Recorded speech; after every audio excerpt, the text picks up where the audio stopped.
한 부유한 사업가가 학교에 자신의 아이들을 데리러 가는 것을 깜빡했습니다. 무려 2시간 동안 두 남자아이는 텅 빈 복도의 차가운 벤치에 앉아 결코 오지 않을 아빠를 기다려야 했습니다.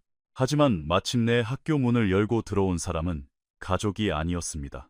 다름 아닌 입주, 가사도우미였죠. 그리고 그녀가 한 행동은 이 가족의 운명을 영원히 그 누구도 예상치 못한 방식으로 바꿔놓게 됩니다. 이 이야기는 아무것도 가진 게 없었지만 모든 것을 내어준 한 여자와 모든 것을 가졌지만 아무것도 주지 못했던 한 남자, 그리고 그 사이에 갇혀있던 두 아이의 이야기입니다.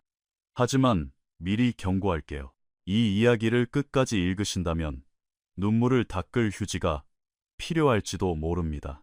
이 놀라운 이야기 속으로 들어가기 전에 만약 당신도 사랑이란 지위나 돈이 아니라 가장 중요할 때 곁에 있어주는 것이라 믿으신다면 지금 바로 구독 버튼을 눌러주세요. 그리고 댓글로 남겨주세요. 당신을 기억해야 할 누군가에게 잊혀진 적이 있나요? 좋아요 버튼도 잊지 마세요. 이 이야기는 자신이 투명인간처럼 느껴졌던 세상의 모든 이들이 꼭 들어야 할 이야기니까요. 자, 그럼 시작합니다. 서울 강남의 잘나가는 투자사 대표 강도윤은 사립초등학교에 아이들을 데리러 가는 것을 잊고 말았습니다. 그가 마침내 웰링턴 초등학교 입구 계단 꼭대기에 도착했을 때 그는 한 발짝도 움직일 수 없었습니다. 그의 두 아들은 그를 향해 달려오고 있지 않았습니다. 아이들은 두 손에 아이스크림 콘을 든 채 계단 아래에 서 있는 가사도우미 서지안을 향해 달려가고 있었습니다. 그 작은 입술에서 터져나온 이름은 아빠가 아니라 지안 이모였습니다. 그 짧은 순간은 강도윤 자신조차 아직 온전하다고 믿었던 그의 내면 무언가를 산산조각 내버렸습니다. 하지만 시간을 2시간 전으로 되돌려 보겠습니다. 모든 일이 실제로 시작된 건 그때였으니까요. 지안이 평창동 저택주방의 창문을 닫고 있을 때 전화가 울렸습니다.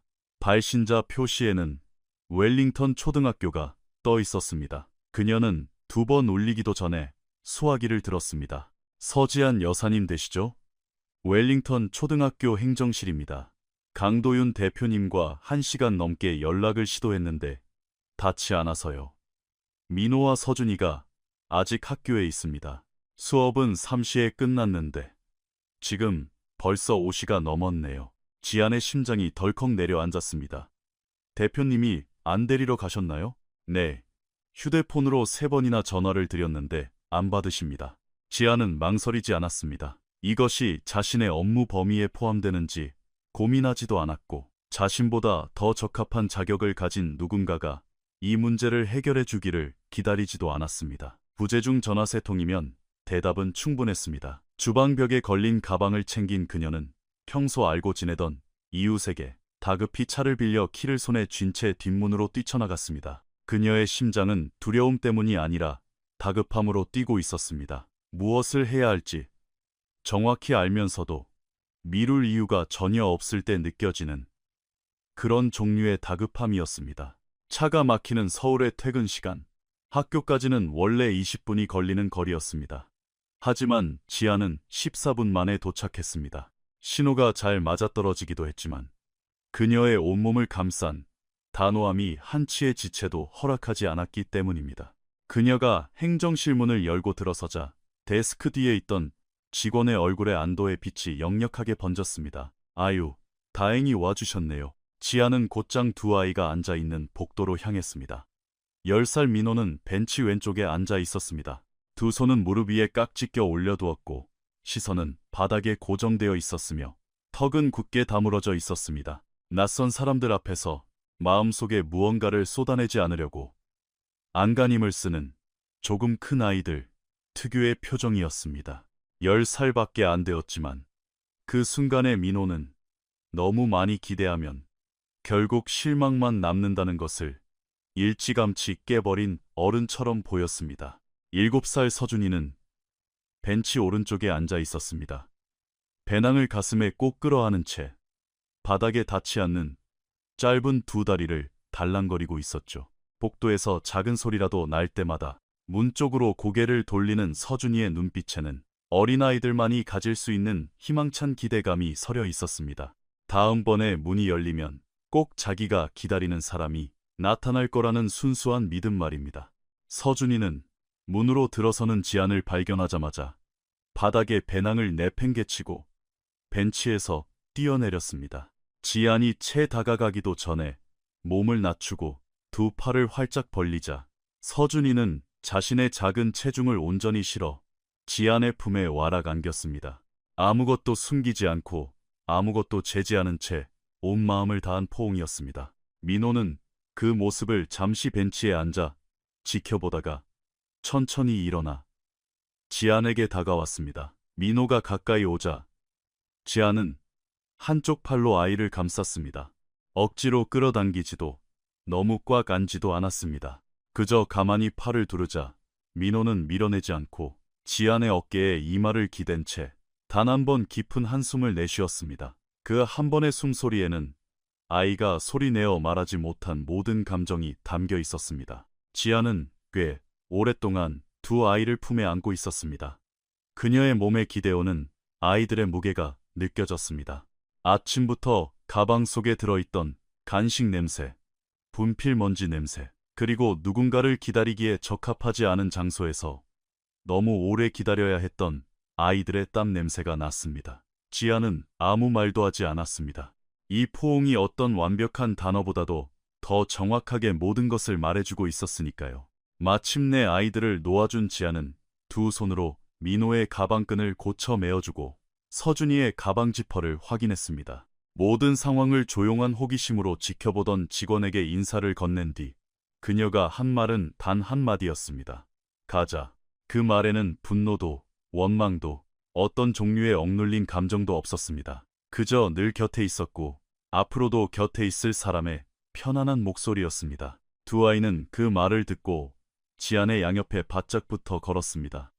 서준이는 자기도 모르게 지안의 앞치마 자락을 꽉 쥐고 있었습니다. 안도감을 느끼지만 아직 그 감정의 이름을 모르는 어린아이들. 특유의 걸음걸이로 셋은 학교 복도를 빠져나왔습니다. 차 안에서 서준이는 두 눈을 동그랗게 뜨고 창밖을 내다보았습니다. 마치 이 짧은 드라이브가 대단한 여행이라도 되는 것처럼요. 서준이에게는 마음만 먹으면 세상 모든 것이 새롭고 신나는 일이 될 수 있었습니다. 지안은 서준이의 이런 면을 사랑했습니다.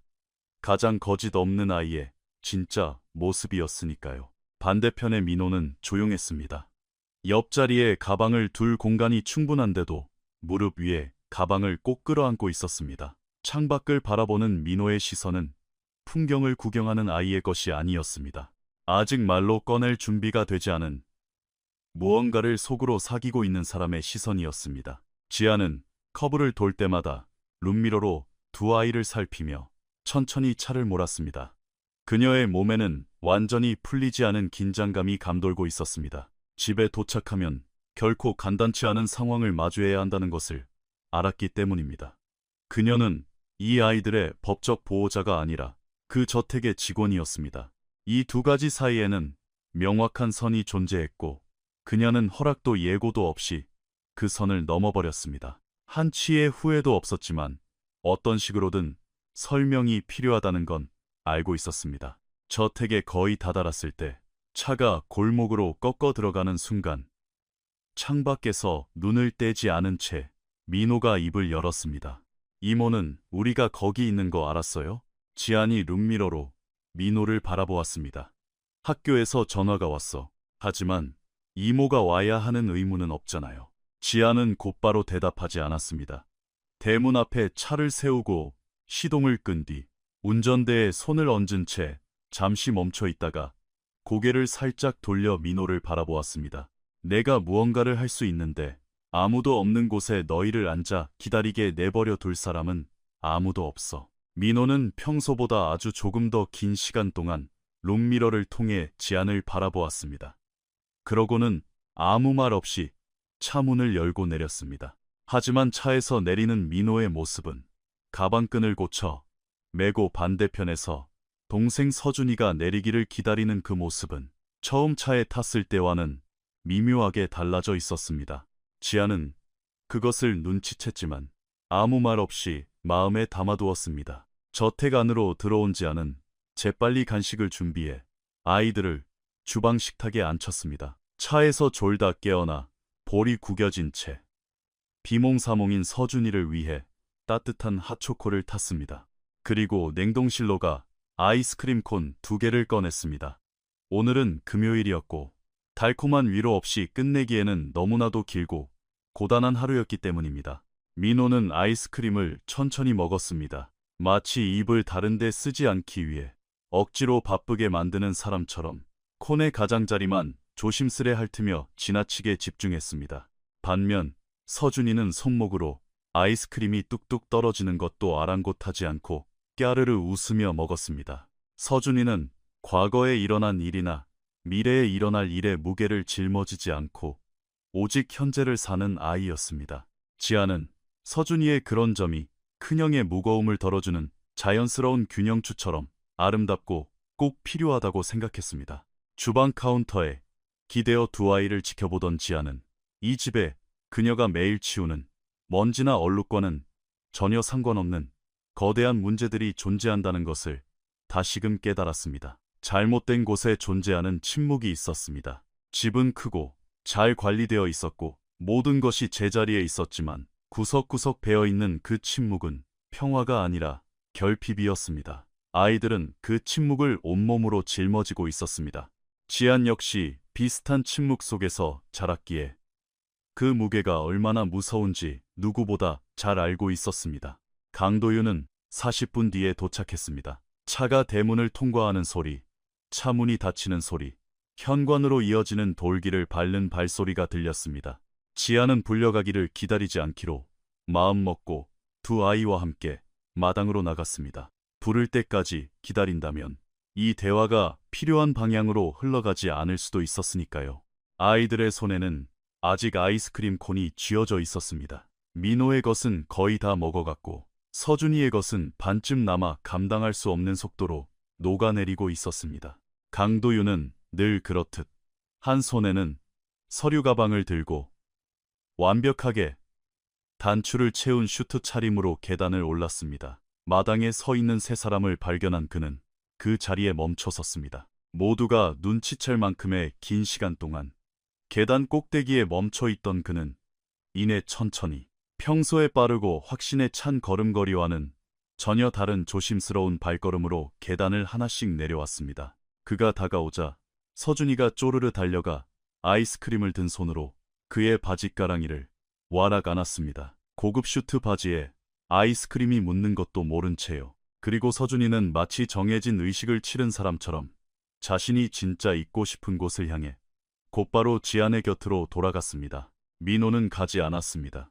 아이스크림을 든 채 그 자리에 서서 아빠를 바라보았습니다.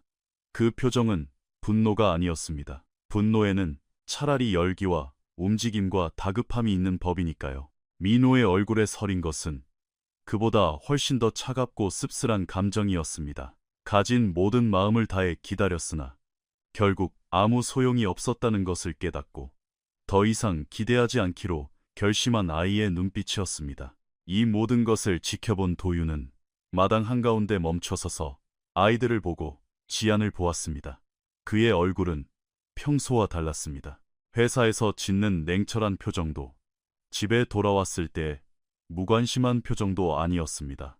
오랫동안 문 밖으로 밀어내려 애썼던 현실이 마침내 문을 부수고 들어와 그를 덮쳤을 때 더 이상 방어할 수 없게 된 한 인간의 무방비한 표정이었습니다. 늦어서 미안하다.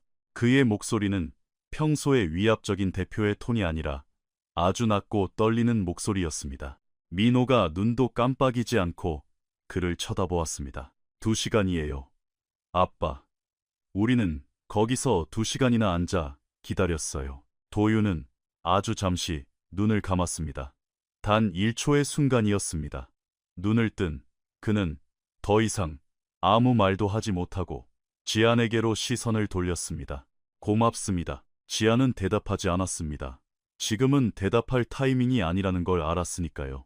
그녀는 바닥에 있던 아이들의 배낭을 집어들어 하나씩 건네주며 저녁을 준비하겠다는 말만 남긴 채 차분히 저택 안으로 들어갔습니다. 복도를 지나가면서 그녀는 마당에 남겨진 도윤과 아이들 사이의 무거운 침묵을 느낄 수 있었습니다. 그 침묵은 그 어떤 변명이나 언쟁보다도 훨씬 무겁고 진실했습니다. 그날 밤 아이들이 모두 잠들고 자정이 넘어 큰 저택 특유의 고요함이 내려앉았을 때였습니다. 도윤이 주방으로 내려왔습니다. 지안이 방금 설거지를 마치고 젖은 손을 행주로 닦고 있을 때 복도에서 발소리가 들려 뒤를 돌아보았습니다. 그는 슈트 재킷을 벗고 셔츠 깃을 살짝 풀어놓은 상태였는데 완벽한 정장 차림일 때보다 훨씬 작고 지쳐 보였습니다. 넓은 주방 한가운데 선 그는 어떤 말부터 꺼내야 할지 모르는 사람처럼 문가에 잠시 머물렀습니다. 망설임이 아니라 올바른 단어를 찾아 조립하려는 과정이었습니다. 학교까지 데리러 갈 의무는 없었을 텐데요. 지아는 행주로 손의 물기를 꼼꼼히 닦아내고 예쁘게 접어 싱크대 곁에 두었습니다. 네, 의무가 아니라는 건 저도 압니다. 그럼 왜 갔습니까? 지아는 어떤 판단이나 질책도 섞이지 않은 맑고 분명한 눈빛으로 그를 마주 보았습니다.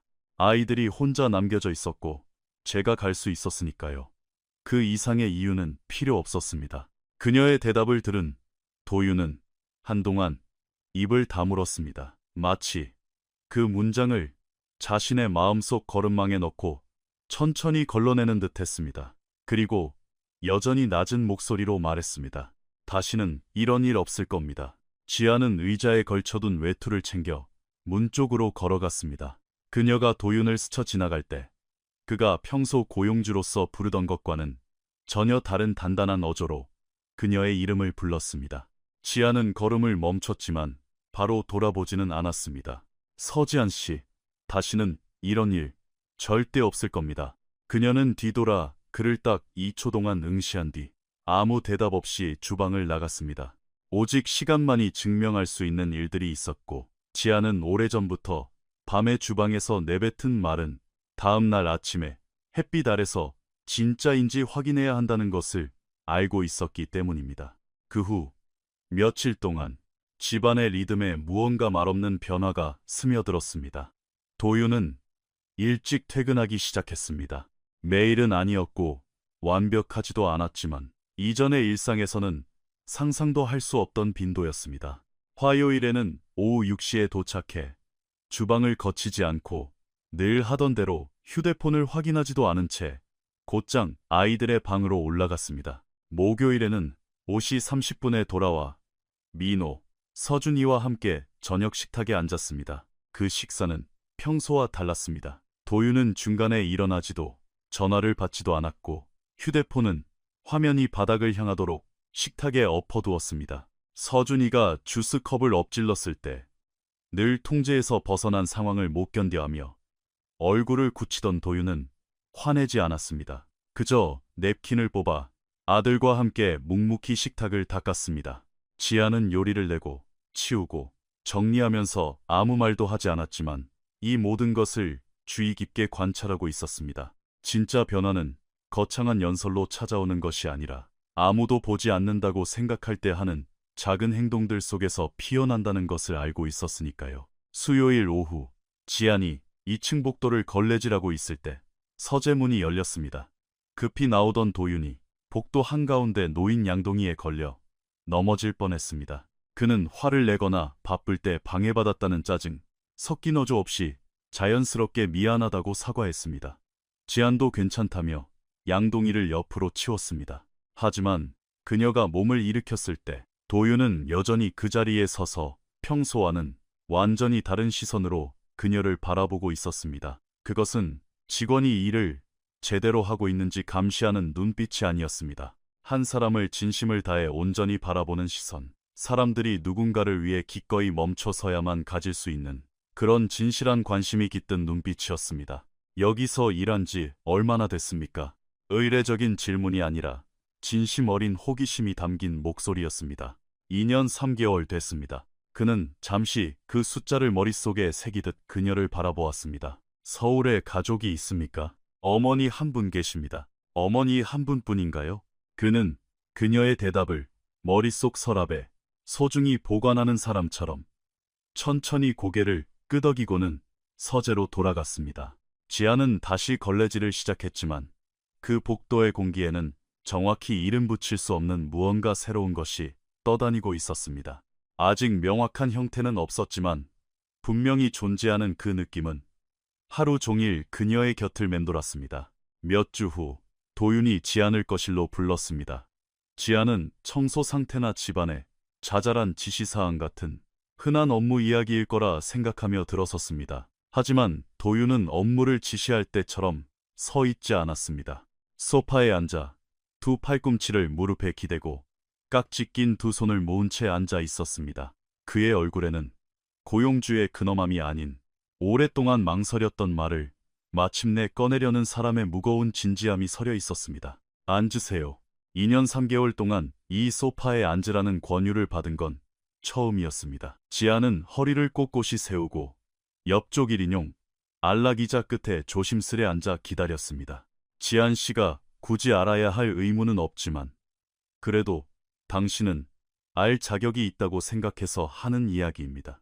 지아는 조용히 경청했습니다. 아이들의 엄마가 집을 떠난 지 1년 4개월이 됐습니다. 갑작스러운 일은 아니었습니다. 저는 그녀가 떠난 이유를 이해합니다. 하지만 아이들은 아직 이해하지 못하고 있죠.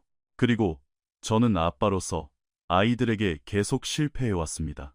제 스스로도 실패하고 있다는 걸 알면서도 어떻게 멈춰야 할지 몰랐습니다. 지아는 시선을 피하지 않고 그를 똑바로 바라보았습니다. 저에게 이 이야기를 하시는 이유가 뭡니까? 당신이 저보다 아이들을 위해 더 많은 것을 해주고 있으니까요. 제가 그걸 똑똑히 보고 있다는 걸, 제 집안에서 일어나는 일에 제가 결코 눈멀어 있지 않다는 걸 지안 씨가 알아주길 바랐습니다. 지안은 완벽하고도 필요한 몇 초간의 침묵을 지킨 뒤 꾸밈없이 직설적인 목소리로 입을 열었습니다. 대표님, 제가 이 집을 돌보는 건 제 직업이기도 하지만 진심으로 이 아이들을 아끼기 때문입니다. 하지만 아이들에게 필요한 사람은 제가 아닙니다. 대표님입니다. 대표님 스스로도 그걸 잘 알고 계시잖아요. 도윤은 그녀의 말이 끝난 뒤에도 계속해서 그녀를 바라보았습니다. 2년 3개월을 매일같이 부대끼며 보았던 그의 얼굴에서 단 한 번도 보지 못했던 표정이 떠올랐습니다. 부끄러움도 분노도 아니었습니다. 허락도 구하지 않고 마음 깊숙이 훅 치고 들어온 결코 주워 담을 수 없는 진실과 마주한 자의 멍한 얼굴이었습니다. 그 주부터 도윤은 아이들을 직접 학교에 데려다주기 위해 더 일찍 일어나기 시작했습니다.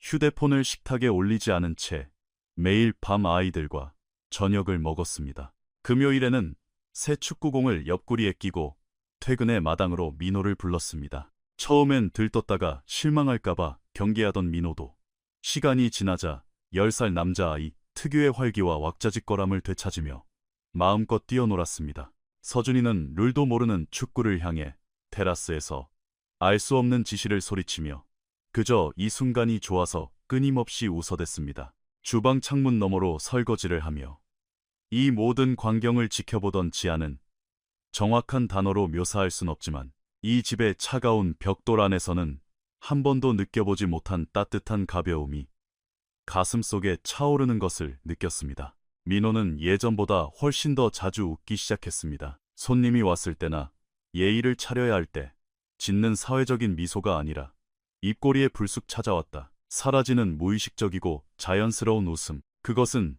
절대 가짜로 꾸며낼 수 없는 진짜 미소였습니다. 어느 토요일 오후 지안이 마당에서 빨래를 걷고 있을 때 도윤이 주스 2잔을 들고 다가왔습니다. 마실 거냐고 묻지도 격식을 차리지도 않고 그저 무심하게 한 잔을 건넸습니다. 지아는 컵을 보고 도윤을 본 뒤 조용히 주스를 받아들었습니다. 두 사람은 나란히 서서 마당을 바라보았습니다. 배경으로는 아이들이 뛰노는 소리가 들려왔고 오후의 햇살이 마당의 돌길 위로 비스듬히 떨어지고 있었습니다. 그 순간의 평온함은 이 저택이 평소에 품고 있던 적막과는 결이 달랐습니다. 두 사람이 아무런 계획 없이 서로 공유하게 된 따뜻한 고요함이었습니다. 공부해 볼 생각 없습니까? 평소 도윤이 대화를 꾸며내지 않고 진솔하게 말할 때처럼 아무런 서론이나 준비 없이 훅 들어온 질문이었습니다. 지아는 주스를 한 모금 마신 뒤 대답했습니다. 생각은 해봤지만 아직 형편이 안 돼서요. 어떤 공부가 하고 싶습니까? 지아는 1초 정도 뜸을 들였습니다. 대답을 몰라서가 아니라 누군가 그녀에게 무엇을 하고 싶냐고 물어본 지가 너무나 오래되었기 때문이었습니다. 질문이 마음속에 제대로 내려앉을 짧은 시간이 필요했습니다. 간호하기요. 도윤은 몇 초간 아무 말 없이 주스 잔을 든 채 마당을 응시했습니다. 제가 돕겠습니다. 지안이 고개를 돌려 그를 쳐다보았습니다. 그러실 필요 없습니다. 알아요. 의무가 없다는 건 알지만 제가 그러고 싶습니다. 그 두 가지 사이에는 명확하고도 엄청난 차이가 있었고 두 사람 모두 그 사실을 완벽히 인지하고 있었습니다. 지아는 다시 마당으로 시선을 돌렸습니다. 생각할 시간을 좀 주세요. 도윤은 강요하지도 두 번 묻지도 않았습니다. 주스 잔을 든 채 지안의 곁에서 몇 분간 말없이 곁을 지켰을 뿐입니다.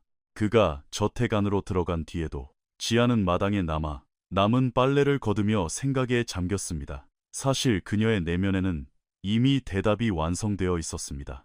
누군가가 대가 없이 그녀가 원하는 것을 물어봐 준 것이 너무 오랜만이라 그 대답을 소리내어 말하고 현실로 만들기 위한 약간의 용기가 필요했을 뿐입니다.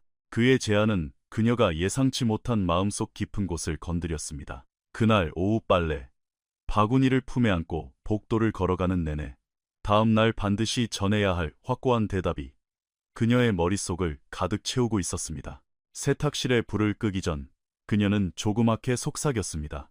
받아들일게요. 다음 날 아침 지안의 결심은 단단히 굳어져 있었고 물러설 틈은 없었습니다. 그녀는 커피를 내리고 식탁을 차리고 서준이의 간식을 챙기고 민호의 알림장을 확인하며 적당한 순간을 기다렸습니다. 중요한 일을 성급하게 처리하는 법이 없는 그녀는 복도에서 쫓기듯 이 대화를 시작하고 싶지 않았습니다. 그날따라 일찍 내려온 도윤은 식탁에 앉은 두 아들과 아침 인사를 나누다 지안을 보자마자 단번에 그녀의 얼굴에 서린 변화를 눈치챘습니다. 지안이 표정을 많이 드러내서가 아니라 도윤이 그녀를 진심으로 관찰하기 시작했기 때문입니다. 아이들을 학교에 데려다주고 40분 뒤에 돌아온 도윤은 세탁실에서 깨끗한 옷을 정리하고 있는 지안을 발견했습니다. 그는 지안이 자신의 속도에 맞춰 말할 수 있도록 문가에 서서 잠시 기다려 주었습니다. 지안은 마지막 셔츠를 개켜 두 손으로 반듯하게 쌓아 올린 뒤 서론 없이 곧바로 입을 열었습니다. 신중하게 생각했고 학업 지원을 받아들이겠다고 말했습니다. 하지만 조건이 있었습니다. 그녀는 호의나 빚 혹은 고마움이라는 명목으로 어설프게 얽히는 것은 원치 않았습니다. 도윤은 중간에 끊지 않고 끝까지 그녀의 말을 들었습니다. 지아는 모든 것이 투명하기를 원했습니다. 대학으로의 직접적인 등록금 납부, 명확한 근무시간 조율, 지킬 수 없는 섣부른 약속이나 미래에 대한 숨겨진 기대 따위는 없어야 한다고 못 박았습니다. 도윤은 모든 조건에 동의했습니다. 이 대화를 감상적으로 포장하려 들지도 자신의 지원을 대단한 적선처럼 부풀리지도 않았습니다. 역설적이게도 그 담백한 태도 덕분에 지아는 이번만큼은 그가 진심이라는 것을 확신할 수 있었습니다. 그 주 내로 도윤은 회사 관리팀의 지시에 지안이 요구한 대로 자신의 이름이 드러나지 않게 야간 간호대학 등록을 마쳤습니다. 간호학과 야간 과정 등록금 영수증을 건넬 때도 가장 건조하고 깔끔한 방식을 택했습니다. 주방 식탁에 서류 봉투를 툭 올려놓으며 모든 게 해결되었다고 짧게 말할 뿐이었죠. 지아는 봉투를 열어 서류를 하나하나 꼼꼼히 확인한 뒤 길고 거창한 감사 인사 없이 가방에 챙겨 넣었습니다. 그저 평소보다 조금 더 길고 깊은 눈빛으로 고마움을 전하고는 다시 저녁찌개에 넣을 채소를 썰기 시작했습니다. 하지만 두 사람은 모두 알고 있었습니다. 그 순간 두 사람 사이에 아주 중요하고 묵직한 무언가가 뿌리를 내렸다는 것을요. 아직은 대놓고 로맨스라 부를 순 없었지만 완전히 다른 세계에서 살아왔고 타인에게 크게 기대하지 않는 법을 배우며 살아온 두 사람 사이에 결코 쉽게 쌓일 수 없는 희귀한 신뢰가 싹트고 있었습니다. 대학 수업이 시작되면서 저택의 일상도 확실하게 변했습니다. 지아는 늦은 오후면 버스를 2번이나 갈아타고 캠퍼스로 향했고 도윤은 일주일에 최소 나흘은 저녁 8시 전에 귀가하도록 모든 일정을 뜯어고쳤습니다. 처음엔 도윤에게도 벅찬 일이었습니다. 그는 수년간 일 뒤에 숨어 그것이 현실에서 도피하는 방식 중 하나라는 사실을 스스로에게 조차 부정하며 살아왔으니까요. 하지만 이제 식탁에 앉아 셔츠에 흘리지 않고 국을 먹도록 서준이를 챙기고 민호의 수학 공책에 적힌 구구단을 채점해주면서 자신이 그동안 얼마나 많은 것을 놓치고 살았는지 뼈저리게 깨달았습니다. 그저 아이들이 훌쩍 커버린 시간만 잃은 게 아니었습니다. 자잘하고 소중한 순간들을 잃어버렸습니다. 빠진 유치를 작은 통에 보관하는 일, 이틀이 멀다 하고 서준이가 형에게 지어주는 새로운 별명, 긴장할 때면 소매를 매만지는 민호의 버릇, 집에 누군가 들어오면 현관문으로 다다다 달려가는 아이들의 발소리까지 지아는 곁에서 이 모든 것을 생생하게 지켜봐왔지만 그는 아니었습니다. 하지만 이번에는 그 뼈아픈 깨달음이 그를 주저앉히지 못했습니다. 오히려 그를 더 섬세하고 좋은 아빠로 만들었습니다. 어느 날 밤, 세 사람이 함께 저녁을 먹고 있을 때 서준이가 아빠를 올려다보며 다음 주에 있을 학교 학예회를 잊어버린 건 아니냐고 물었습니다. 너무나 천진난만한 질문이라 도윤이 들고 있던 포크가 허공에서 멈췄습니다. 아빠의 입장이 곤란해질까봐 민호는 시선을 접시로 내리깔았습니다. 하지만 이미 던져진 질문이었고 대답이 필요했습니다. 도윤은 포크를 식탁에 내려놓고 막내 아들과 눈을 똑바로 맞춘 뒤 결코 잊지 않겠다고 단호하게 대답했습니다. 서준이가 진짜 약속이냐고 재차 묻자 도윤은 손가락을 걸며 진짜 약속이라고 확인해 주었습니다. 그때 민호가 고개를 들고 작지만 아주 또렷한 목소리로 말했습니다. 이번엔 우리가 진짜 기다려 볼 거예요. 도윤은 변명하지 않고 그 말을 묵묵히 받아들였습니다. 저녁 식사가 끝난 뒤에도 그는 빈 물잔을 바라보며 식탁에 혼자 앉아 있었습니다. 아이의 신뢰를 되찾는 일이 수십억짜리 계약을 성사시키는 것보다 훨씬 더 어렵고 고된 일이라는 것을 가슴 깊이 새기면서요. 지아는 이 모든 변화를 지켜보면서도 스스로를 중심에 두려워하지 않았습니다. 밥 먹을 시간도 없이 지친 몸을 이끌고 대학으로 향했고 밤늦게 돌아오면 두꺼운 전공 서적과 피로감에 짓눌려 발걸음조차 무거워 보일 때가 많았습니다. 그럼에도 그녀는 단 한 번도 불평하지 않았습니다. 현관에 신발을 가지런히 벗어두고 흘러내린 머리를 다시 단정히 묶은 뒤 커피를 데워 주방 식탁에 앉아 그날 배운 수업 내용을 복습했습니다. 언제부턴가 도윤은 그런 제안을 기다리는 것이 일상이 되었습니다. 처음에는 하루 일과에 대한 아주 짧고 일상적인 대화로 시작했습니다. 하지만 계획하지 않았음에도 그 대화는 점점 길어졌습니다. 도윤이 수업에 대해 물으면 지아는 깐깐한 교수님 이야기, 조별 과제의 고충, 지방에서 올라와 모든 걸 혼자 감당하느라 하루 4시간밖에 못 자는 동기 이야기를 들려주었습니다. 도윤은 진심으로 귀를 기울였습니다. 그 대가로 도윤 역시 자신의 하루를 털어놓았습니다. 회사 임원들에게 하는 딱딱한 보고가 아니었습니다. 뼛속까지 스며드는 진짜 피로. 과거에 내렸던 섣부른 결정들. 스스로의 삶에서 너무 오랫동안 겉돌았다는 사실을 깨달았을 때의 막막함까지 털어놓았습니다. 지아는 얄팍한 위로나 빈말로 그 무거움을 덜어내려 하지 않았습니다. 도윤이 자기 합리화를 할 때면 따끔하게 지적했고 진심을 보일 때면 조용히 존중해 주었습니다. 이토록 직설적이고 솔직한 대화 방식은 그 어떤 낭만적인 이벤트보다 두 사람을 훨씬 더 깊고 단단하게 연결해 주었습니다. 억지로 꾸며낸 로맨스는 없었지만 그곳엔 진짜 삶과 정직함, 그리고 이 집 안에 누구도 모를 수 없을 만큼 커져가는 서로를 향한 애틋한 보살핌이 있었습니다.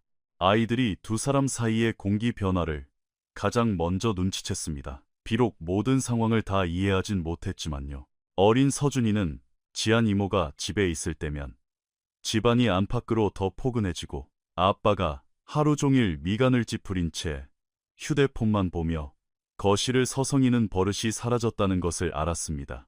눈치 빠른 민호는 훨씬 더 많은 것을 꿰뚫어 보았습니다. 지안이 야간 수업을 들으러 가고 도윤이 주방을 정리하고 있던 어느 날 밤이었습니다. 민호는 문지방에 기대어 말없이 아빠를 지켜보고 있었습니다. 도윤이 무슨 일이냐고 묻자 아이는 불쑥 아빠가 행복한지 궁금하다고 말했습니다. 예고 없이 훅 들어온 질문에 도윤은 행주로 손을 닦은 뒤 아이와 눈높이를 맞추기 위해 무릎을 굽혔습니다. 행복해지려고 노력 중이야.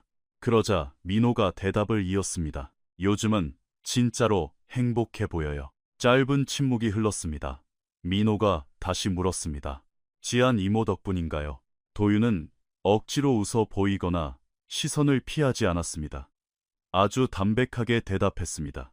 지안 이모는 우리 집 전체에 아주 좋은 사람이야.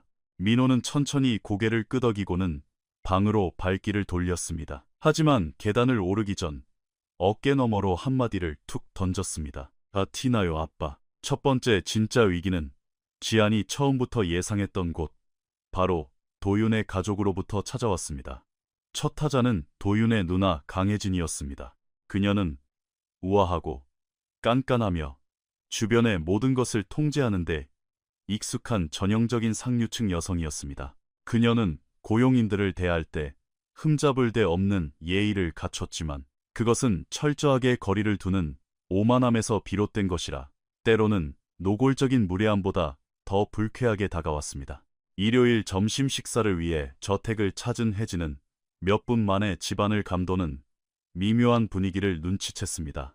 식사 전 마당에서 도윤이 아이들과 뒹굴며 노는 모습, 지안이 서준이에게 손을 씻으라고 다정하게 타일러주는 모습, 그리고 무엇보다 도윤의 시선이 아주 자연스럽게 지안을 좇으며 그 안에서 안정을 찾는 모습을 전부 지켜보았습니다. 식사 내내 혜진은 말하기보다 관찰하는 데 집중했습니다. 그리고 늦은 오후, 지안이 테라스에서 빈 접시를 치우고 있을 때 다가왔습니다. 혜진은 아주 교양 있는 목소리로 지안이 언제부터 공부를 시작했는지 묻고 집안이 참 깔끔하게 유지된다며 칭찬했습니다. 그리고 그녀 특유의 예의 바르지만 차가운 톤으로 덧붙였습니다. 오해받을 만한 행동이나 관계는 결국 모두를 피곤하게 만드는 법이죠. 지안 씨도 잘 아실 거라 믿어요. 지안은 그 말의 숨은 뜻을 단번에 알아챘습니다. 그녀는 접시를 쟁반에 내려놓고 흔들림 없는 시선으로 혜진을 똑바로 쳐다보며 대답했습니다. 이 집에 진짜 문제가 있었던 건 제가 오기 한참 전이었습니다. 아이들을 돌봐야 했을 사람들이 너무 바쁜 나머지 아이들이 속으로 무너져 내리는 걸 아무도 보지 못했을 때부터요. 목소리를 높이지도 선을 넘은 무례함도 없었지만 그것은 뼈를 때리는 진실이었습니다. 평생 사람들을 위해서 아래로 내려다보는 데만 익숙했던 혜진은 고용인에게서 이런 올곧은 진실을 마주한 적이 없었습니다. 그날 밤 누나가 돌아간 후 도윤은 지안이 입을 열기도 전에 그녀의 불편한 기색을 알아챘습니다. 무슨 일이 있었는지 묻는 도윤에게 지안은 사실대로 말해 주었습니다. 이야기를 들은 도윤은 한치의 망설임도 없이 직진했습니다. 그 누구도 이 집에서 지안 씨가 쌓아온 자리와 노력을 깎아내릴 권리는 없습니다. 다음 날 아침 도윤은 누나에게 전화를 걸어 공격적이지 않지만 타협의 여지조차 없는 단호한 목소리로 지안을 향한 존중을 요구했습니다. 예의상 혹은 고마움 때문이 아니라 오직 지안을 향한 자신의 감정으로 그녀를 지켜낸 첫 번째 순간이었습니다. 그날 밤 주방에서 도윤이 통화 내용을 전해주었을 때 지안은 알 수 있었습니다. 그의 눈빛은 칭찬이나 박수를 바라는 영웅의 눈빛이 아니라 마땅히 지켜야 할 것을 지킨 자의 진지함이었습니다. 지아는 몇 초간 침묵하다 자신 때문에 남매 사이의 싸움이 나는 건 원치 않는다고 조용히 말했습니다. 도윤이 대답했습니다. 싸움이 아니라 선을 긋는 겁니다. 지아는 그 문장을 겉으로 내색한 것보다 훨씬 더 깊고 소중하게 마음속에 간직했습니다. 한편 간호대학의 학업은 지안이 선택한 새로운 길에 진짜 무게를 여실히 보여주고 있었습니다. 실습은 끝없는 공부 시간을 요구했고 방대한 시험 범위와 조별 과제, 그리고 체력이 바닥난 상태에서 억지로 유지해야 하는 집중력은 나날이 그녀를 한계로 몰아넣었습니다. 그럼에도 지아는 버텼습니다. 새벽같이 일어나 하루 종일 집안일을 하고 버스를 타러 거의 뛰다시피 나갔으며 길거리에서 대충 끼니를 때운 뒤 밤늦게 돌아와 다시 책을 폈습니다. 어떤 밤에는 주방 식탁에 노트를 펼쳐놓고도 졸음을 이기지 못해 고개가 꺾이기도 했습니다. 도윤은 그녀의 한계를 눈치채고 있었습니다. 요란하게 티를 내는 대신 그가 할 수 있는 모든 것을 조용히 돕기 시작했습니다. 그녀가 나가기 전 미리 간식을 준비해 두었고 늦은 밤 비가 오거나 위험한 날이면 버스 대신 탈 수 있게 택시를 집 앞으로 불렀습니다. 그녀의 시험 기간에는 아이들의 모든 일과를 도윤이 전담했고 어떤 날은 자정이 넘도록 지안이 공부하는 식탁 맞은편에 무작정 앉아 묵묵히 곁을 지켜주기도 했습니다. 유난히 어려웠던 시험이 끝난 날 완전히 방전된 눈빛으로 현관을 들어선 지안은 물을 마시기 위해 곧장 싱크대로 향했습니다. 주방에서 기다리고 있던 도윤은 무언가 잘못되었다는 걸 직감했습니다. 이야기 좀 할까요? 지안은 물컵을 내려놓으며 나지막이 말했습니다. 항상 강해야 한다는 게 이제 너무 지쳐요. 드라마틱한 오열도 없는 낮은 목소리였지만 그 한마디의 무게가 널찍한 주방을 꽉 채웠습니다. 도윤은 뻔한 위로의 말을 건네지 않았습니다. 의자를 빼서 그녀의 맞은편에 앉은 뒤 다정한 눈빛으로 말했습니다. 이 집안에서만큼은 항상 강할 필요 없습니다. 지아는 순간 시선을 피했습니다.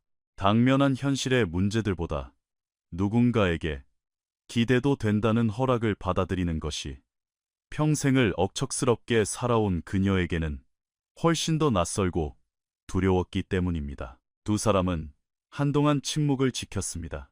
마침내 크게 심호흡을 하고 물을 한 모금 더 마신 지안이 입을 열었습니다. 스스로 감당하지 못할까봐 두렵다고, 자신에게 실망하게 될까봐 무섭다고, 그리고 일과 학업, 그리고 너무 커져버린 감정들이 걷잡을 수 없이 뒤섞이는 것이 혼란스럽다고 고백했습니다. 도윤은 끝까지 경청한 뒤 예전에는 찾아볼 수 없던 평온하고 듬직한 목소리로 대답했습니다. 만약 언젠가 당신이 이 모든 걸 멈추고 싶다면 나는 당신의 뜻을 존중할 겁니다. 하지만 당신이 계속 나아가길 원한다면 나는 당신이 모든 짐을 혼자 짊어지지 않도록 끝까지 곁에 있을 겁니다. 사랑한다는 노골적인 고백은 없었지만 그 어떤 충동적인 감정보다 훨씬 더 깊고 무거운 진심이 담겨 있었습니다. 그 대화를 끝낸 후 지안의 마음속을 짓누르던 피로감은 한결 가벼워져 있었습니다. 하지만 상황은 아이들의 친엄마인 유진이 도윤에게 다시 연락을 해오면서 더욱 복잡해졌습니다. 처음에는 학교 생활이나 건강, 일상에 대한 짧은 안부 문자로 시작했습니다. 그러더니 아이들을 한번 보고 싶다고 요구해 왔습니다. 도윤은 섣부른 행동이 집안의 모든 사람을 흔들어 놓을 수 있다는 걸 알기에 당장 누구에게도 말하지 못했습니다. 하지만 불안감은 그의 얼굴에 고스란히 드러났습니다. 미간을 잔뜩 찌푸린 채 서재를 서성이는 버릇이 돌아왔고 휴대폰을 쳐다보며 멍하니 있는 시간이 길어졌으며 그토록 애써 쌓아 올린 안정감이 흔들리기 시작했습니다. 지아는 누구보다 먼저 이 변화를 알아챘습니다. 아이들이 잠들기를 기다린 그녀는 도윤에게 무슨 일이 있는지 단도직입적으로 물었습니다. 도윤은 사실을 털어놓았습니다. 유진이 다시 가까워지기를 원하고 깊이 후회하고 있으며 이전과는 다른 사람이 되었다고 주장하지만 자신은 이 상황을 어떻게 다뤄야 아이들이 다시 상처받지 않을지 모르겠다고 토로했습니다. 온몸의 신경을 집중해 듣고 있던 지아는 이 순간 반드시 해야만 하는 조언을 건넸습니다. 어른들의 감정적인 실험실에 아이들을 밀어 넣어선 안 됩니다. 엄마로서의 존재감을 시험해 보려는 만남이라면 반대합니다. 유진 씨가 진심으로 아이들과 다시 가까워지고 싶다면 본인의 조급한 페이스가 아니라 아이들의 속도에 전적으로 맞춰야만 합니다. 도윤은 첫 만남의 방식에 대해 그녀의 조언에 동의했습니다. 이 문제가 이 집에서 지안이 차지하고 있는 위치와 직결된다는 것을 알면서도 지안은 완벽하게 객관적이고 공정했습니다. 그녀는 연인으로서 질투하거나 유진을 밀어내려 하지 않았고 오직 도윤이 아이들에게 솔직해야 하며 책임질 수 없는 약속은 하지 말아야 한다고 당부했습니다. 바로 그날 밤 도윤은 지안이 가진 품격과 위험의 크기를 뼈저리게 깨달았습니다. 그녀는 얼마든지 불안해하거나 질투하거나 두려워할 수 있었습니다. 하지만 그 대신 그녀는 아이들을 지키는 쪽을 택했습니다. 그 선택은 도윤의 가슴 깊은 곳을 울렸습니다. 유진과의 첫 만남은 토요일 오후 조용한 프라이빗 카페에서 이루어졌습니다. 도윤이 아이들을 데려갔고 내내 함께 있었습니다. 지아는 자신이 낄 자리가 아니라고 생각해 동행하지 않았지만 외출 전 아이들의 마음을 다독여준 건 그녀였습니다. 지아는 두 아이 앞에 무릎을 꿇고 민호의 셔츠깃을 정리해주고 냅킨 끝으로 서준이의 입가를 닦아주며 말했습니다. 억지로 착한 척할 필요 없어. 기쁘면 기쁜 대로, 어색하면 어색한 대로, 슬프거나 화가 나면 또 그대로 괜찮아. 너희들이 느끼는 감정은 다 진짜고 소중한 거니까. 서준이는 차에 타기 전 지안의 품에 쏙 안겼습니다. 민호는 말없이 2초간 지안을 바라보았을 뿐이지만 그 눈빛 속에는 우리가 돌아왔을 때 꼭 그 자리에 있어 달라는 간절한 부탁이 담겨 있었습니다. 그리고 지아는 약속대로 그 자리에 있었습니다. 늦은 오후 차가 대문을 열고 들어왔을 때 말 많던 서준이가 꿀먹은 벙어리처럼 내리는 것부터가 불길한 신호였습니다. 민호는 아무에게도 인사하지 않고 곧장 자기 방으로 훌쩍 올라가 버렸습니다. 도윤은 오랫동안 묻어두었던 끔찍한 두려움이 현실이 된 사람의 얼굴로 마당에 잠시 멈춰 섰습니다. 지아는 서둘러 캐묻지 않고 기다려주었습니다. 몇 분 후 주방으로 들어온 도윤은 두 손으로 카운터를 짚은 채 쉰 목소리로 말했습니다. 상상했던 것보다 최악이었습니다. 유진은 무리해서 다정하게 굴려했고 너무 빨리 과거의 친밀함을 되찾으려 했으며 마치 아무 일도 없었다는 듯 옛날 추억들을 꺼내들었습니다. 서준이는 어찌할 바를 몰라 굳어버렸고 민호는 마음의 문을 완전히 닫아버렸습니다. 집으로 돌아오는 차 안에서 민호는 아빠와 눈을 마주치는 것조차 거부했습니다. 잠시 후 지아는 조용히 계단을 올라 민호의 방문을 두드렸습니다. 아이는 아직 교복도 벗지 않은 채 침대에 걸터앉아 멍하니 벽만 쳐다보고 있었습니다. 지아는 당장 아이를 끌어안거나 위로하는 대신 곁에 나란히 앉아 시간이 흐르기를 기다려주었습니다. 침묵 끝에 민호가 먼저 물었습니다. 친엄마를 미워하는 건 나쁜 건가요? 지안이 부드럽지만 단단하게 대답했습니다. 아무렇지도 않은 척 감정을 숨기는 게 나쁜 거지. 민호의 입에서 터져나온 다음 말은 이 어린아이가 얼마나 깊은 상처를 안고 있는지 고스란히 보여주었습니다. 화가 나는 것보다 더 무서운 건 다시 기대했다가 또 버려질까봐. 그게 너무 무서워요. 어떤 가식도 없는 그 솔직한 고백에 지안의 가슴이 미어질 듯 아팠습니다. 그녀는 민호에게 억지로 마음을 열 필요 없다고, 천천히 내 속도대로 가도 된다고, 그리고 아빠 역시 너희에게 상처 주지 않는 법을 아직 배우고 있는 중이라고 다독여 주었습니다. 민호가 깊은 숨을 몰아쉬며 물었습니다. 만약 모든 게 다 변해버려도 이모는 우리 옆에 계속 있어줄 건가요? 지안이 대답했습니다. 불의에. 아이는 웃지 않았지만 집에 돌아온 이후 잔뜩 웅크리고 있던 어깨가 처음으로 편안하게 내려갔습니다. 그 후 유진과의 만남은 훨씬 더 조심스럽고 짧고 부담 없는 방식으로 진행되었습니다. 유진 스스로도 당장 엄마로서의 자리를 요구할 권리가 없다는 걸 깨달았기 때문입니다. 덕분에 긴장감은 조금 누그러졌지만 그 여파가 집안에 미치는 영향까지 완전히 사라진 건 아니었습니다. 서준이는 며칠 동안 유독 예민하게 굴며 복도 불을 켜놓고 자려 했고, 아빠가 진짜로 학교에 데리러 올 건지 반복해서 확인했습니다. 반면 민호는 입을 꾹 다문 채 어른들의 동태를 예리하게 관찰했습니다. 도유는 아이들의 작은 반응 하나하나에 무거운 책임감을 느꼈습니다. 그리고 바로 이 시기, 지안의 존재는 집안에서 없어서는 안 될 순결 그 자체가 되었습니다. 그녀가 마법처럼 모든 상처를 치유한 건 아닙니다. 애초에 불가능한 일이니까요. 대신 그녀는 집안의 무질서한 혼돈의 틀을 잡아주었고, 아이들에게 버겁게 느껴지는 커다란 두려움을 통제 가능한 일상으로 바꿔주었습니다. 잠자리에 드는 서준이에게 다음 날 아빠가 데리러 올 정확한 시간을 알려주고 골아떨어지게 만들었습니다. 민호가 불안해하지 않도록 일주일치 주간 일정을 미리 확인시켜 주었습니다. 아이들이 이 거대한 집안에서 더 이상 버려졌다고 느끼지 않도록 일상을 톱니바퀴처럼 굴러가게 만들었습니다. 도유는 매일매일 반복되는 지안의 헌신을 지켜보며 이제는 감사함이라는 단어로는 담아낼 수 없는 벅찬 경이로움을 느꼈습니다. 억세지 않으면서도 단단하게 중심을 잡는 그녀의 태도를 사랑했고, 선을 넘지 않으면서 완벽하게 지켜내는 방식을 사랑했으며, 상황을 꿰뚫어보는 맑은 눈을 잃지 않으면서 타인의 아픔을 어루만지는 그녀의 마음을 사랑했습니다. 심지어 밤늦은 시간, 머릿속으로 간호학 수업을 복습하면서 거실 소파에 굴러다니는 아이들의 가방을 주워드는 그 무심한 뒷모습마저 미치도록 사랑했습니다.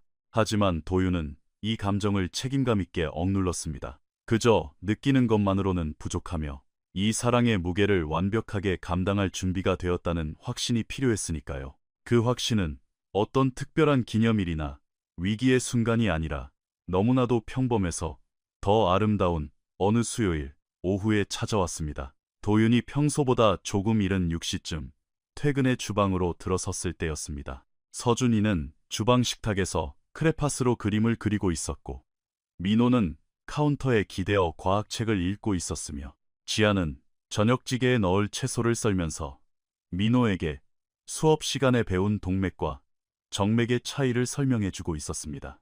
세 사람은 각자의 속도대로 왁자지껄하게 떠들고 있었고, 그 주방에는 숨쉬는 생명력이 가득했습니다. 꾸며내지 않은 날 것 그대로의 진짜 가족의 모습이었습니다. 서준이가 아빠를 발견하고는 신이 나서 스케치북을 들어 올렸습니다. 도윤이 다가가 그림을 보니 4명의 사람이 손을 잡고 있는 모습이었습니다. 누가 누구냐고 묻자 서준이는 자기 자신을 먼저 가리키고 그 다음은 형, 그 다음은 아빠, 그리고 마지막으로 앞치마를 두른 여자를 가리켰습니다. 도윤은 평소보다 훨씬 긴 시간 동안 그 그림을 뚫어져라 바라보았습니다. 아빠의 시선을 눈치챈 민호가 의자에서 내려오며 조금의 과장이나 꾸밈도 없이 담담하게 말했습니다. 저한테도 그래요. 우리 가족 말이에요. 지안의 도마 위에서 야채를 썰던 칼질이 멈췄습니다. 주방에 내려앉은 침묵은 어색함이 아니라 묵직하게 가슴을 울리는 진실이었습니다. 도윤은 다음 날 아무에게도 말하지 않고 그 그림을 회사 서류 가방에 챙겨 넣었습니다. 텅 빈 대표실에 혼자 앉아 그 삐뚤빼뚤한 그림을 다시 꺼내본 그는 더 이상 자신의 진짜 인생을 유보할 수 없다는 것을 깨달았습니다. 고백은 몇 주 뒤 그들의 관계에 걸맞은 성숙하고 차분한 방식으로 이루어졌습니다. 충동적인 이벤트도 드라마틱한 연출도 남몰래 숨어서 나누는 미로도 아니었습니다. 아이들이 모두 잠든 밤, 도윤은 집안의 누구도 깨지 않을 저택 측면의 한적한 정원으로 지안을 불렀습니다. 두 사람은 심플한 야외용 의자에 마주 앉았습니다. 도윤이 먼저 입을 열었습니다. 단순한 필요나 죄책감, 혹은 고마움을 사랑과 분리할 시간이 필요해서 지금까지 기다렸습니다. 지안 씨가 이 집의 빈자리를 완벽하게 채워주었기 때문에 당신이 필요한 게 아닙니다. 그는 숨을 고른 뒤 말을 이었습니다. 당신이 일하는 방식, 공부하며 매일매일 더 단단한 여자로 성장해 나가는 모습, 아이들을 향한 타협 없는 충성심, 그리고 아무도 용기 내지 못할 때 나에게 뼈아픈 진실을 직언해준 그 용기까지. 나는 당신이라는 사람 자체를 깊이 존경하고 사랑합니다. 만약 당신의 마음이 나와 다르다 해도 당신의 뜻을 존중할 것이고, 앞으로도 변함없는 보살핌과 예의로 당신을 대할 겁니다. 지아는 대답하기 전 몇 초의 시간을 가졌습니다. 마음을 결정하기 위해서가 아니었습니다. 그녀의 마음은 이미 오래전부터 굳어져 있었으니까요. 그저 가장 완벽하고 올바른 단어를 고르고 싶었습니다. 저 역시 대표님을 사랑합니다. 지안이 맑은 눈으로 그를 마주 보았습니다. 하지만 아이들을 뒷전에 두는 감정 노름이나 그저 고마움에 보답하는 식의 관계라면 저는 받아들일 수 없습니다. 도윤이 곧바로 대답했습니다. 지안 씨를 향한 마음을 인정하고 다가갈 수 있었던 건 내 인생에서 수년 만에 처음으로 아이들을 내 삶의 최우선으로 두었기 때문에 가능했던 일입니다. 그것은 지안이 듣고 싶었던, 그리고 반드시 들어야만 했던 완벽한 대답이었습니다. 그날 밤 정원에서 두 사람이 나눈 약속은 지금까지 그들이 쌓아온 모든 시간처럼 소박하지만 단단하고 화려하지 않지만 진실했습니다. 몇 달 뒤, 도윤은 이 모든 변화가 시작되었던 바로 그 마당에서 지안에게 청혼했습니다. 손에는 2개의 아이스크림 콘이 들려 있었고 곁에는 눈을 반짝이며 환호하는 두 아이가 있었습니다. 그녀는 학교에 버려진 두 아이를 구하기 위해 숨을 헐떡이며 달려갔던 가사도우미였습니다. 그날 그녀는 자신이 버려진 아이들뿐만 아니라 자신을 기다리고 있던 진짜 빛나는 인생을 향해 달려가고 있었다는 사실을 미처 알지 못했습니다. 그녀의 대답은 내였습니다. 먼 훗날 누군가 장성한 민호와 서준이에게 너희 가족의 운명이 진짜로 바뀌기 시작한 게 언제냐고 묻는다면 두 형제는 언제나 같은 대답을 할 것입니다. 똑같은 교복을 입고 기다리던 늦은 오후, 똑같은 대문 앞마당, 그리고 지안 이모의 손에 들려있던 2개의 아이스크림 콘을 말입니다. 하지만 이번 이야기의 결말에서 한 가지 달라진 점이 있다면 아빠인 강도윤 역시 그 모든 사소한 순간들을 또렷하게 기억한다는 것입니다. 왜냐하면 마침내 진짜 행복이 문을 두드렸을 때 그는 도망치지 않고 그 순간에 온전히 존재하며 아이들 곁에 머물기로 선택했기 때문입니다.